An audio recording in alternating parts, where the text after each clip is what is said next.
మన శరీరంలో గ్లూకోజ్ని మన ఆహారంగా తీసుకున్న కార్బోహైడ్రేట్ నుంచి వచ్చిన గ్లూకోజ్ని సెల్ కెపాసిటీ మించి తింటే ఆ మించి తిన్న ఎక్సెస్ గ్లూకోజు పక్కన తోడుగా ఇన్సులిన్ ఉంటుంది కాబట్టి అది ట్రైగ్లిజరైడ్స్ అనే ఫ్యాట్ కింద మారుతుంది. ఆ ట్రైగ్లిజరైడ్స్ అనే ఫ్యాట్ స్టోరేజ్ పాయింట్స్లో డిపాజిట్ అయిన తర్వాత అది కూడా నిండిపోయిన తర్వాత డయాబెటీస్ వస్తుంది. సో కాబట్టి ఇప్పుడు మీరు ఏదో ఫ్యాట్ స్టోరేజ్ ఖాళీ చేస్తే తాత్కాలికంగా బ్లడ్ షుగరు మీకు బ్లడ్లో కనిపించకుండా అది ఫ్యాట్గా మారి వెళ్ళే ప్రాసెస్లో ఉంటుంది తప్ప పూర్తిగా కాదు. ఈ డయాబెటీస్ని లేదా ఇతర రోగాలను కానీ లేదా ఒబెసిటీని కానీ ఇతర ఏ లైఫ్ స్టైల్ జీవనశైలి వ్యాధినైనా పూర్తిగా నివారించాలంటే ఒకటే మార్గం ఏంటంటే ఒకే ఒక్క మార్గం మన చేతిలో ఉంది. మన సెల్ కెపాసిటీ దాటి తినకపోవటం. ఉదాహరణకి మీ సెల్ కెపాసిటీ 6 ఇడ్లీ అనుకోండి.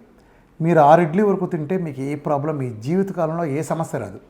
కానీ మనం 6 ఇడ్లీ దాటి తిన్న ప్రతిదీ ట్రైగ్లిజరైడ్స్ అనే ఫ్యాట్ కింద మారి అది కూడా ఒక స్టేజ్ దాటిన తర్వాత ఆ ఫ్యాట్ సెన్స్ కూడా నిండిపోయిన తర్వాత లివర్ ప్రాసెస్ చేయలేని సందర్భంలో డయాబెటిక్ కింద కన్వర్ట్ అవుతుంది. కాబట్టి జస్ట్ ఫ్యాట్ సెన్స్ ఖాళీ చేసేసి మీరు డయాబెటీస్ని జయించడం మాత్రమే కాకుండా తర్వాత ఇన్సులిన్ రెసిస్టెన్స్ని ఇంకొక 6 నెలలు ఇంకో సంవత్సరం సమయం తీసుకుంటే మీరు అన్నీ తినచ్చు. దాంట్లో ఒక పద్ధతిగా తినటం, మీల్కి గ్యాప్ ఇవ్వటం, ఓన్లీ 2 మీల్ డైట్ చేయటం,